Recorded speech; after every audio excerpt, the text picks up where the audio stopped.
So I just went and spent a little time with one of my mentors, and I've known this guy for well over 20 years. He's known me since I was a kid. This is one of those guys that brought me up in the faith as a young Christian and injected a lot of truth when I would show up that necessarily wasn't something that was said in church, or it was even something that kind of clarified or even refuted some of the wrong teaching that a guy could receive in a modern church building, and that's not to demonize any local church building or anything like that. I don't personally go to a building, but I went over there and had fellowship with this brother, and he's got a lot of things that have been unfortunate that's happened in his life, and with that comes along a lot of experience and the ability to see the reactions of people and things like that. And we were just talking a lot about things that I guess I really can't share in this video, but we talked about some spiritual warfare in that sense, and it's one of those things that kind of slipped from my thinking. Like, when I haven't had the greatest, let's just say, track record of going to buildings and it being a good experience as far as going to churches. But the truth is, I've come to the idea that, the believers are the church. We don't go to this building to be the church. So that's where I'm at. I don't go to buildings anymore, but I do try to fellowship with brothers of like mind. And a lot of times, that's not a whole lot of people. But, I have a Wednesday night study at my house.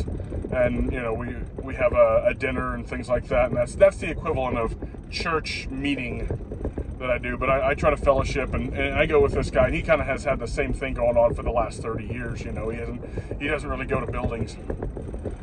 But man, we were just talking about like this feeling before we would go to meet with other brothers. There's like a force that'll bring on some kind of crazy anxiety, depression, or even oppression. And I was like, man, I hate to say this.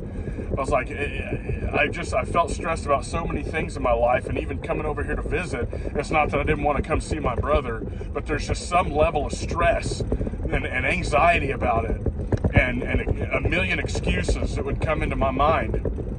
And he was like, that happened to me every time the week, because we had fellowship. This is my buddy talking now after I told him that. And he's like, we'd have fellowship over here for, a Monday morning and a Wednesday morning for 10 years. And he said that almost every one of those mornings there would be some sort of anxiety and oppression and some sort of excuse that would present itself that I would have to push through. And it would make me feel like some sort of deficit, like it was something that I was doing. But it is a spiritual resistance to people getting together and having that exchange of life about God and talking about the Lord and things like that.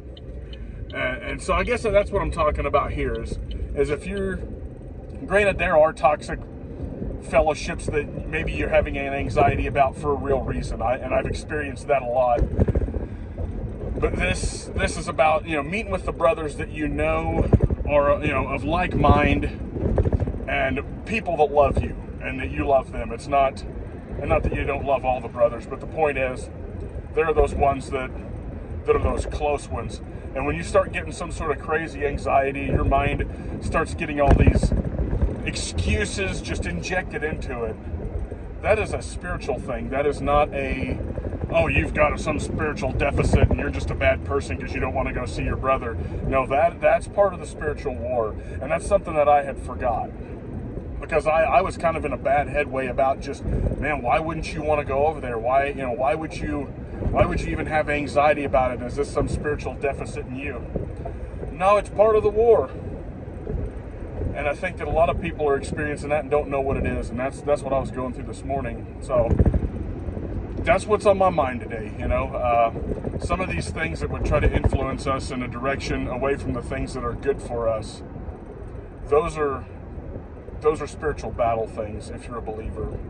If you're not a Christian, this video is probably not for you. Or if you're not any bit spiritual, then this doesn't Granted, I know some people that wouldn't identify as Christians, but maybe actually would get something out of this and understand what I'm talking about and have experienced this. But there is a spiritual battle, and you do have an enemy that is an enemy with an intelligence. You should keep that in mind as you're going along.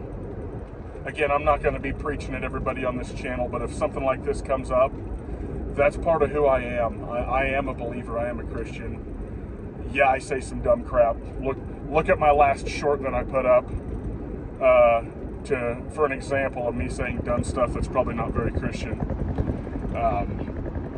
Either way, I'm just going to be my authentic self, whether that's not being a good example or being a good example and talking about the Lord in certain ways. I'm not going to fake it. You're not going to find a guy here that's trying to puff up his own record of being this super spiritual person here. I'm just going to talk about what's real and what matters to me, whether it's in the woods, politically, or spiritually. So just realize that you're in a spiritual battle, and seeing the signs of that and knowing the tricks of the enemy, that's how you fight that.